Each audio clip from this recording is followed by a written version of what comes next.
இப்போ நம்ம வீட்டில் இப்போ புராணம் பேசணும், இதிகாசம் பேசணும், மந்திரங்களை சொன்னோம், மிக எளிய விளக்கமாக அனைவர் வீட்டிலும் நடக்கின்ற ஒரு விஷயத்தை நான் சொல்கிறேன்.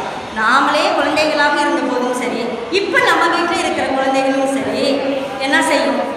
ஏதாவது ஒன்று வேணும்னா அடம் பிடிக்கும்.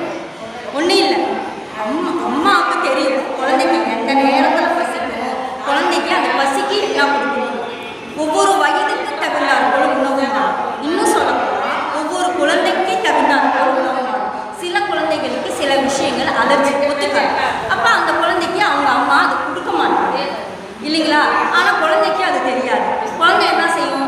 அந்த பையன் சாப்பிட்றான், எனக்கும் வேணும், எனக்கும் குச்சி மிட்டாய் வேணும், எனக்கும் ஐஸ்கிரீம் வேணும், பீஸா வேணும், பர்கர் வேணும், இப்படி இருக்கின்ற தின்பண்டங்கள் பூராவும் பக்கத்தில் இருக்கிற நண்பர்கள் தோழிகள் என்ன சாப்பிட்றாங்களோ அதை கேட்டு அவங்க அடம் பிடிக்க ஆரம்பிச்சாங்க. அப்படி அடம் பிடிக்கும் பொழுது அம்மா சொல்லுவாங்க, என்ன சொல்லுவாங்க? வேணாம், உனக்கு ஒத்துக்காதே அப்படின்னு. கேட்பாங்களா? கேட்க மாட்டாங்க. கடைசியில் அம்மா தான் விட்டு கொடுத்து குழந்தை கேட்குறத வாங்கி கொடுத்துருவாங்க. ஆனால் அது வந்து அந்த மகிழ்ச்சி எவ்வளோ நேரம் நிலைக்கும்னு நீங்கள் நினைக்கிறீங்க? அவங்க கொடுக்குற பண்டம் அந்த வாயில் சுவை நிற்கின்ற நேரம்தான் அந்த மகிழ்ச்சி அந்த குழந்தைக்கு. அது உள்ளார போய் ஜீரணமானதுமே அதனுடைய வினையை காட்ட ஆரம்பிச்சிடும், குழந்தை கஷ்டப்பட ஆரம்பிச்சிடும். அப்போ திரும்பி போய் வைக்கப்படுது.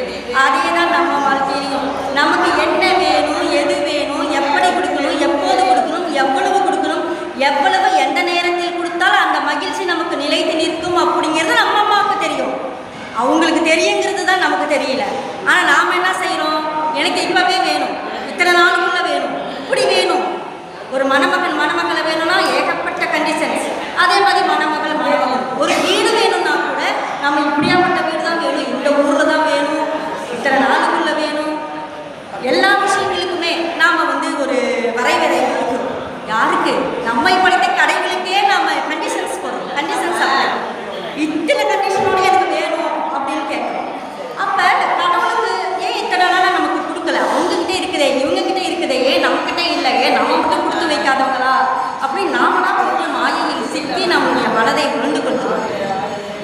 எப்படி ஒவ்வொரு குழந்தைக்கும் உடல்நிலை மாறுபடுகிறதோ அதே போல நம்மளுடைய வாழ்க்கையிலையும் நமக்கு என்ன தேவையோ, நமக்கு அது ஒத்துக்கொள்ளாத விஷயமா கூட இருக்கலாம். அதனால் கடவுள் அதை தள்ளி வைத்திருக்கலாம். நானும் கடவுள்கிட்ட கேட்க வேண்டியதே இல்லை, கடவுளே கொடுப்பாரு. எப்போ கொடுக்கணுமோ அவங்க கொடுப்பாங்க. ஆனால் நாமெல்லாம் சாதாரண மனுஷர்கள். அப்போ நாம் அதை கேட்காம இருக்க மாட்டோம், கேட்கலாம்.